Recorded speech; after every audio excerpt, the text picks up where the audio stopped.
Welcome to my channel Tanuja by studies. और हम बात कर रहे हैं नेक्स्ट टॉपिक की of anatomy, that is what anatomy of dicotyledons and monocotyledon plant. Okay, तो चलिए क्विकली इसको ले लेते हैं।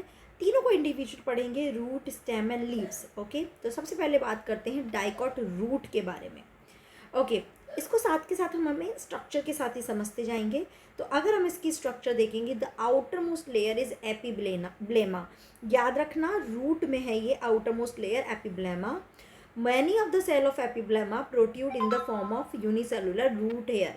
यहाँ से जो रूट हेयर निकलती है, दिस इज रूट हेयर। और ये बता चुकी हूँ मैं ऑलरेडी, ये कैसी होती है, यूनिसेलुलर। जो ट्राइकोम होते हैं वो होते हैं मल्टी सेलुलर। ठीक है ना बेटा, तो ये हो गया द कॉर्टेक्स। आप इसके नीचे ध्यान रखना, यहाँ से इस एपिडर्मिस को ही क्या नाम दे रहे हैं, एपीब्लेमा। नाउ कॉर्टेक्स कहाँ से कहाँ तक है, यहाँ से लेके और एंडोडर्मिस तक का the whole part is cortex. तो वो बोल रहा है the cortex consist of several layer of thin walled parenchyma cell. Okay, ये जितनी भी सेल हैं दे ऑल आर पैरेन्काइमा। आप देखेंगे इनके बीच बीच में आपको स्पेस भी नजर आएगा, that is with intercellular space. The innermost layer of cortex is called endodermis. और आप ये देख रहे हो, can you see this one. मैं थोड़ा सा इसको एनलार्ज करके दिखा देती हूँ। Can you see this one. Okay, ये सब क्या है, दीज आर एंडोडर्मिस। कैसी सेल है, barrel shape cell. Okay, now it comprises a single layer of barrel shape cell without any intercellular space. The tangle as well as the radial wall of endodermal cell have a deposition of water impermeable waxy material suberin in the form of Casparian strips, है ना। तो यहाँ पे क्या है, waxy layer की covering होती है इन वॉल के ऊपर, इनकी वॉल के ऊपर एंडोडर्मिस, जिसको हम क्या बोलते हैं, this is called Casparian strip. Okay, किसका डिपोजिशन होता है, सुबेरिन का डिपोजिशन। तो यहाँ से वाटर एंटर नहीं कर पाता है। अब ये एंटर कैसे करता है वो हम पढ़ेंगे ट्रांसपोर्ट इन प्लांट में, है ना, तो बाद में बात करेंगे। Now next to endodermis lies a few layer of thick walled parenchymatous cell. ध्यान रखना, ये वाली कैसी है, थिन वॉल्ड। अब इसके अंदर भी ये सारी पैरेन्काइमा सेल ही है जो सब कैसी हैं, thick walled, which are referred as pericycle. तो ये जो है ना, this is this one, they all are referred pericycle. Initiation of lateral root and the vascular cambium during the secondary growth takes place in this cell, है ना। यहीं पे ही क्या होती है, ये वेस्कुलर कैम्बियम भी यहीं बनता है, और लेटरल रूट्स जो बनती है रूट में, वो भी कहाँ से बनती है, it is also form by the in the pericycle region. Now the pith is small and inconspicuous. This is the pith. The center point is pith, जो small होता है, inconspicuous यानी कि prominent नहीं है. The parenchymatous cells which lie between the xylem and phloem are called conjunctive tissue. देखिए ये xylem है ना, यहीं पर ही phloem भी यहीं है। मैं अगर इसको दूसरे कलर से दिखाना चाहूँ तो ये phloem है, राइट। अब इनके बीच में जो भी ये सेल्स है ना, इन सबको क्या नाम दे दिया, कंजक्टिव टिश्यू, है ना, समझ में आया होगा। There are usually 2 to 4 xylem and phloem patches. तो आप देख सकते हैं, अगर मैं इसको पूरे को रब कर दूँ तो आप देख सकते हैं 2 से 4 जाइलम एंड फ्लोएम के पैचेस मिलते हैं। Later a cambium ring develop between xylem and phloem. अगर हम इस पर कैम्बियम रिंग बताऊँ तो क्या होता है, जाइलम, ये क्या है, यहाँ पर जाइलम है। ओके, अगर कैम्बियम रिंग बनती है तो वो इस तरह से बनती है ना, मतलब कि जाइलम और फ्लोएम के बीच में बनती है, तो कुछ ऐसी वेवी सी रिंग बनती है, लाइक दिस, है ना, समझ में आ रहा है ना। देखिए वेवी सी रिंग बनती है, this is like cambium. Cambium कहाँ बनती है, जाइलम और फ्लोएम के बीच में बनती है, याद रखना। Okay, now all tissue on the inner side of endodermis such as pericycle. अब देखिए क्या क्या, pericycle, vascular bundle all and pith constitute the stele. या आप बोल सकते हैं इस एंडोडर्मिस के अंदर का जितना भी है, इन सब को कंबाइंडली हम क्या बोलते हैं, स्टेल बोलते हैं। ये तो बात हो गई एक डाइकॉट के लिए। अब मोनोकॉट की बात करते हैं। The anatomy of monocot root is similar to the dicot root in many respect, है ना। वही एपीब्लेमा होगा, रूट हेयर होगा, it has epidermis, cortex, endodermis, pericycle, vascular bundle, pith, everything would be there. As compare to dicot root which है fewer vascular bundle, उसमें कितने थे 2 to 4 vascular bundle थे, बट यहाँ पे कितने हैं मोर देन 6, जिसको हम बोलते हैं polyarch xylem bundle in the monocot root. आप देखेंगे ज़्यादा आपको यहाँ पे बंडल दिखाई देंगे vascular bundle. Pith is large, ये जो पिथ है ये लार्ज है and well develop. Monocot root do not undergo secondary growth, ये आपको पता ही होना चाहिए, मैं पहले भी बता चुकी हूँ। मोनोकॉट रूट जो है वो सेकेंडरी ग्रोथ नहीं शो करता है, बट डाइकॉट रूट में ही या डाइकॉट स्टेम में ही सेकेंडरी ग्रोथ होती है। सो आई थिंक ये क्लियर हुआ होगा, डिफरेंस क्लियर हुआ होगा। ध्यान रखना इनकी एज इट इज़ लाइन को ही उठा के सेंटेंस में डाल दिया जाता है, तो ये आप पक्का से ध्यान रखना। नेक्स्ट आ जाते हैं dicot stem. The transfer section of typical young dicot stem shows that epidermis is the outermost protective layer of stem, है ना, covered with a thin layer of cuticle. It may bear trichome and a few stomata. क्या है ये जो epidermis है, ये आप देख सकते हैं, दिस इज एपिडर्मिस, है ना, यहाँ पे बता रखा है लेबलिंग। अब यहाँ पे जो एक्सटेंशन है इसको हम क्या बोलते हैं, दिस इज कॉल्ड ट्राइकॉम। और ध्यान रखना ट्राइकॉम कैसा होता है, इट इज मल्टी सेलुलर, ठीक है बेटा। एंड उसके बाद क्या बोल रहा है, इसी में ही आपको क्या मिल जाएंगे, कुछ स्टोमेटाज मिल जाएंगे, है ना, यहीं पे ही आपको क्या मिल जाएंगे, स्टोमेटाज भी मिल जाएंगे। The cell arrange in multiple layer between epidermis and pericycle constitute the cortex. Again जो पेरिसाइकिल है ना, पेरिसाइकिल यहाँ पे है, तो ये जो पूरा आ रहा है दिस इज होल कॉर्टेक्स, ठीक है बेटा, okay. Now the cell arrange in multiple layer between epidermis and pericycle constitute the cortex as I told you, right। अब देखिए ये कॉर्टेक्स है ना, इसके 3 जोन है। The first zone is collenchyma outermost hypodermis, जिसको हम बोलते हैं, क्या बोलते हैं, ये हाइपोडर्मिस, ठीक है, जो किसका बना होता है, consist of few layer of collenchymatous cell just below the epidermis, है ना। उसके बाद which provide mechanical strength to young stem, क्योंकि कॉलेनकाइमा उसको मैकेनिकल स्ट्रेंथ फ्लेक्सिबिलिटी प्रोवाइड करेगा। Cortical layer below the hypodermis consists of round thin-walled parenchymatous cells with conspicuous intercellular space. The innermost layer of cortex is called endodermis, है ना। तो उसके बाद parenchyma and innermost is endodermis. The cell of endodermis, they are rich in starch grain and the layer is also referred to as starch sheath। याद रखना जो endodermis है वो किस में rich होती है, rich in starch, okay। Starch में रिच होती है इसलिए इसको स्टार्च शीथ भी बोला जाता है। अब आ जाते हैं पेरिसाइकिल की बात करते हैं।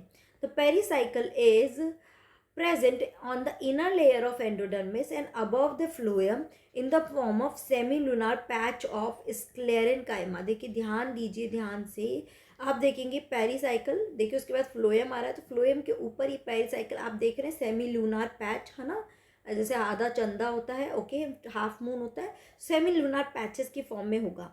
अगर मैं यहाँ पे आपको बताऊँ तो देखिए ये एपिडर्मिस हो गया, फिर हाइपोडर्मिस, है ना, दिस इज हाइपोडर्मिस, उसके बाद पेरेन्काइमा, ये हाइपोडर्मिस हुआ, फिर पेरेन्काइमा, फिर ये आप ना एक लेयर समझ लो एंडोडर्मिस की, और ये वाली लेयर आप समझ लो पेरिसाइकिल। तो कहाँ पे दिया है, एक्चुअली ये वाली लेयर आप समझो पेरिसाइकिल, है ना। अब आ जाएगा उसके बाद दिस इज फ्लोएम, अच्छा इन्होंने डायरेक्ट बोल दिया है, ये आ गया फ्लोएम, फिर इसके बीच में this is cambium and then xylem, समझ आया। तो आप देखेंगे जगह जगह जगह ये पेरिसाइकिल पैचेस की फॉर्म में, वो भी सेमी लूनार, तो ऐसे वेवी सी आपको दिखती है एंड सेमी लूनार पैच की फॉर्म में दिखता है, यू कैन सी, राइट, है ना। तो वही ये बोल रहा है, ओके। नाउ किसका बना होता है, ध्यान रखना, ये होता है स्क्लेरेनकाइमा, जबकि हमने रूट में देखा था कि वो किसका, या सॉरी स्टेम में देखा था, डाइकॉट स्टेम में किसका था, I am so sorry, root में जो देखा था वो किसका था, पेरेन्काइमा का था, ठीक है। In between the vascular bundle, there are few layer of radially placed parenchymatous cells which constitute the medullary rays। तो देखिए ये बीच बीच में जो ये वाली सेल्स हैं, यहाँ पे भी पेरेन्काइमा सेल्स प्रेजेंट है, जिसको हमने क्या नाम दे दिया, मेडुलरी रेस। और सेंटर वाली जो सेल्स है सबको हमने नाम दे दिया पिथ। ये सब क्या है, पेरेन्काइमा ही रहेंगी, ओके, क्लियर है। चलिए आगे बात करते हैं। Now which constitute medullary rays, a large number of vascular bundle are arranged in ring। The ring arrangement of vascular bundle is the characteristics of dicot stem, ये इसी में ही मिलता है। Each vascular bundle is conjoint open with endarch protoxylem. अभी मैं बता भी चुकी हूँ, एंडार्च मतलब कि प्रोटोजाइलम अंदर रहेगा और मेटाजाइलम पेरीफेरी की तरफ रहेगा। बस एक ही ध्यान रखिए, एक्सार्च किस में रहता है, रूट में रहता है, एंडार्च किस में होता है, स्टेम में होता है। A large number of rounded parenchymatous cells with large intercellular space occupy the center portion of stem called the pith। तो समझ में आया क्या क्या बताया? एपिडर्मिस है, फिर हाइपोडर्मिस, फिर पेरेन्काइमा, एंडोडर्मिस, पेरिसाइकल पैचेस की फॉर्म में, phloem, cambium, then xylem, medullary rays है एंड पिथ है। ओके, तो आप यहाँ भी देख सकते हैं, देखिए फ्लोएम है, फिर मेटाजाइलम है, ये प्रोटोजाइलम है, और उसके बीच में हमने ये जो दिखाई है दिस इज होल कैम्बियम जो इनके बीच में प्रेजेंट है क्योंकि ये डाइकॉट स्टेम है, and centre word is pith. Okay, ठीक है बेटा, क्लियर रहेगा। ओके, इसको एक ट्रिक के थ्रू भी हम लर्न कर सकते हैं इस सीक्वेंस को। तो क्या इसको क्या बोलते हैं? ट्रिक है पिंकी के पापा और मम्मी कैन से पीते, है ना, पीते हैं पेप्सी। अब देखिए पेप्सी की स्पेलिंग अलग है, PEPC ठीक है, दिस इज पेप्सी। क्लियर है? तो पिंकी के पी ले लिया, पापा मम्मी कैन से पीते हैं पेप्सी। तो इससे आपको ध्यान रहेगी सीक्वेंस, तो ये थोड़ा सा ट्रिक आएगा, ध्यान रखिए। ठीक है, चलिए आगे बात करते हैं मोनोकॉट स्टेम की। तो monocot stem has a sclerenchymatous hypodermis. अब ध्यान रखना, डाइकॉट में हाइपोडर्मिस किसका था? कोलेनकाइमा का था। यहाँ पे क्या है? Sclerenchyma. A large number of scattered vascular bundle. आप देखेंगे यहाँ पे वेस्कुलर बंडल का एक प्रॉपर अरेंजमेंट नहीं है, पूरे ही स्कैटर्ड है, फैले हुए हैं। Okay, and each surrounded by sclerenchymatous bundle sheath. सब वेस्कुलर बंडल के चारों तरफ क्या प्रेजेंट है? Sclerenchymatous bundle sheath and a large conspicuous parenchymatous ground tissue. तो आप देखेंगे सबके चारों तरफ तो स्क्लेरेनकाइमेटस बंडल शीथ है, और उसके बीच में आपको ये जो दिख रहा है this is whole ground tissue, है ना, ये सब क्या है? Ground tissue. आगे बात करते हैं, vascular bundle are conjoint and close, ये आपको पता है, अगर कैम्बियम नहीं है तो क्लोज बोलते हैं। Peripheral vascular bundle are generally smaller than the centrally located one. आप अगर इसमें देखेंगे तो पेरीफेरी वाले वेस्कुलर बंडल छोटे साइज के हैं और सेंटर वाले थोड़े से बड़े साइज के हैं। The phloem parenchyma is absent and water containing cavities are present within the vascular bundle. So यहाँ पे क्या प्रेजेंट होती है? ये वाटर कंटेनिंग कैविटीज यहाँ पे प्रेजेंट होती है। So this is about stem. अब बात करते हैं लीफ के बारे में, और उसमें पहली बात करते हैं डॉर्सी वेंट्रल लीफ, जिसको हम डाइकॉटिलीडोनस लीफ भी मिलते हैं। देखिए इसमें अपर और लोअर जो सरफेस है वो दोनों ही कैसी होती है? दोनों ही डिफरेंट होती है, अपर एंड लोअर सरफेस, इसलिए हम इसको बोलते हैं dorsiventral leaf. Just a minute. Okay, चलिए आगे बात करते हैं। Let's now the vertical section of dorsiventral leaf through the lamina show three main parts, namely epidermis, है ना। तो ये देखिए ये dorsiventral leaf है, तो ये आप देखेंगे दिस इज एपिडर्मिस। ओके, फिर आ जाएगा मीजोफिल, इसके बीच का ये जितना भी है the whole is mesophyll and vascular system. तो ये जो आपको दिख रहा है vascular system.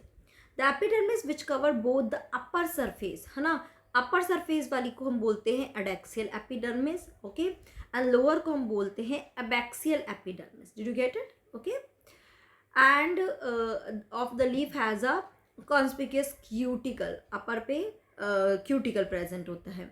The abaxial epidermis generally bear more stomata than the adaxial, है ना, इस पे ज़्यादा, अबैक्सियल पे ज़्यादा स्टोमेटास मिलते हैं as compare to upper epidermis. क्यों? क्योंकि वाटर को लॉस को प्रिवेंट करना चाहते हैं। अगर ज़्यादा ऊपर हुए तो सनलाइट सीधा फॉल होगी और ज़्यादा वाटर लॉस होगा। The abaxial epidermis generally bear more stomata than the adaxial. The latter में इवन लैक स्टोमेटा, मतलब कि या तो उसमें बिल्कुल कम होता है या ऑलमोस्ट एब्सेंट होता है। The tissue between the upper and lower epidermis is called the mesophyll which possess the chloroplast and carry out photosynthesis. अगर आप यहाँ देखेंगे दो तरह का मीजोफिल टिश्यू है यहाँ पे, एक है पैलिसेड पिलर लाइक, और दूसरा आप देखेंगे स्पॉन्जी मीजोफिल। पैलिसेड वाले तो कंबाइंडली कॉम्पैक्टली पैक है, बट स्पॉन्जी वाले आप देखेंगे लूजली पैकेज, इसके बीच में आपको एयर कैविटीज़ मिलेंगी, है ना, एयर कैविटीज़ मिलेंगी, and they are opening to outside through stoma और स्टोमेटा एपरेटस, है ना। तो इसमें क्या हो जाती है, इनमें वाटर वेपर्स जमा होने लगती है और अल्टीमेटली ये यहाँ से निकल जाती है। Okay, so the tissue bit, ये हो गया। Mesophyll which possessing chloroplast and carry out photosynthesis is made up of parenchyma. It has two type of cell, palisade parenchyma, spongy parenchyma. The adaxial placed palisade parenchyma is made up, और ये भी ध्यान रखना कि जो ये palisade parenchyma है it is towards the adaxial and spongy towards the abaxial. Okay, the adexial pellicid parenchyma is made up of elongated cells which are arranged vertically and parallel to each other. The oval, round or loosely arranged spongy parenchyma is situated below the pellicid cell and extend to lower epidermis. There are numerous large space and air cavity between these cells. Vascular system include vascular bundle which can be seen in the vein and midrib. ध्यान रखना कहाँ पे मिलते हैं, vein and midrib पे आपके क्या मिलते हैं, vascular bundle मिलते हैं. मतलब कि ये जो लीफ है, इस लीफ में ये क्या है, मिडरिब हो गया, फिर ये वेन हो गया, तो जहाँ जहाँ ये है वहीं पर ही इनके ट्यूब रहती हैं, तो यहीं पे क्या मिलते हैं, जाइलम एंड फ्लोएम मिलते हैं, वेस्कुलर बंडल मिलते हैं. The size of vascular bundle depend on the size of vein. The vein vary in thickness in the reticulate venation of dicotyledons, की मिडरिब जो है वो सबसे ज़्यादा थिक होती है, फिर और थिन होती चली जाती है. The vascular bundle are surrounded by a layer of thick walled bundle sheath cell. ठीक है, तो चलिए अब इसको समझ लेते हैं. यहाँ पे क्या बोला, this is the vascular bundle, जहाँ पे आपको दिख जाएगा जाइलम, है ना, एंड फ्लोएम, पैरेन्काइमा सेल है, और इसके चारों तरफ की आपकी लेयर दिखाई दे रही है. इसको हमने क्या बोल दिया, this is called bundle sheath cell, है ना. समझ में आया. ओके, चलिए नेक्स्ट बात करते हैं आइसोबाइलेटरल लीफ. यानी कि anatomy of isobilateral leaf is similar to that of dorsiventral leaf in many ways. It shows the following characteristics difference. अब difference क्या है उसकी बात कर रहे हैं. In an isobilateral leaf, the stomata present on both the surface of epidermis. ध्यान रखना isobilateral का मतलब क्या है कि जिनकी दोनों सरफेस इक्वल है, जैसे कि मोनोकॉट प्लांट में. ओके, तो इसलिए ऑब्वियसली स्टोमेटा पे दोनों पे इक्वल मिलेंगे. And the mesophyll is not differentiated into palisade in spongy, सारे ही स्पॉन्जी टाइप मिलेंगे. In grasses, certain adaxial epidermis cells along the vein modify them into large empty colorless cells, जिसको हम क्या बोलते हैं, these are called bulliform cells. कैसी होती है, लार्ज होती है, एम्प्टी होती है एंड कलरलेस. तो देखिए इसमें कहाँ आपको मिल जाएगी, पहले तो अडेक्सियल एंड अबैक्सियल सेम है, दोनों पे ही देखिए स्टोमेटाज मिल रहे हैं. ओके, सारा सब कुछ कैसा है, मेसोफिल टिश्यू स्पॉन्जी वाला है और उसमें इस तरह का रहेगा. यहाँ पे सब स्टोमेटल कैविटीज़ होंगी. ये जाइलम है, फ्लोएम है. ओके, बीच में दिस इज़ फ्लोएम. नाउ आप देखेंगे यहाँ पे एक्चुअली डायग्राम में दिखा नहीं रखा, इसमें से कुछ सेल्स ऐसी थिक हो जाती है, बड़ी रहती है, कलरलेस रहती है और एम्प्टी रहती है, जिनको हम क्या बोलते हैं, these are called bulliform cell. ये बुलीफॉर्म सेल क्या करती है, अपने अंदर वाटर स्टोर करके रखती है. Okay, so when the bulliform cell in leaves have absorbed water and are turgid, the leaf surface is exposed, है ना, तो ये turgid रख कर देती है लीफ को. and when they are flaccid due to water stress, they make the leaf curl inward to minimize the water loss. तो bulliform cell जो है उस एपिडर्मल लेयर में ही कहीं प्रेजेंट होगी. कैसी होती है, लार्ज होती है, एम्प्टी होती है एंड कलरलेस होती है. मेन काम है वाटर को एब्जॉर्ब करना. अब अगर वाटर एब्जॉर्ब किया तो ये टर्जिड होगा, एकदम स्टिफ रहेगी लीफ, और जैसे लूज हो गया तो लीव्स क्या हो जाएंगी, अंदर की तरफ फोल्ड हो जाएंगी. The parallel venation in monocot leaf is reflected in near similar size of vascular bundle as seen in vertical section of the leaf. तो यहाँ पे आप वेस्कुलर बंडल देखेंगे सब सिमिलर साइज के ही होते हैं. ओके, बिकॉज इसकी दोनों सरफेस सिमिलर होती है. सो यहाँ पे हमारा ये चैप्टर पूरा खत्म हो जाता है. मैं इसकी डीपीपी आपको ग्रुप में शेयर कर दूंगी, आप उसे सॉल्व करना, और इस संडे को हम इसका एग्ज़ाम कंडक्ट करेंगे. ठीक है बच्चों, तो यहाँ तक पढ़ते रहिए. कोई डाउट आएगा तो मुझे कमेंट सेक्शन में बताना. चलिए, टेक केयर, बाय बाय.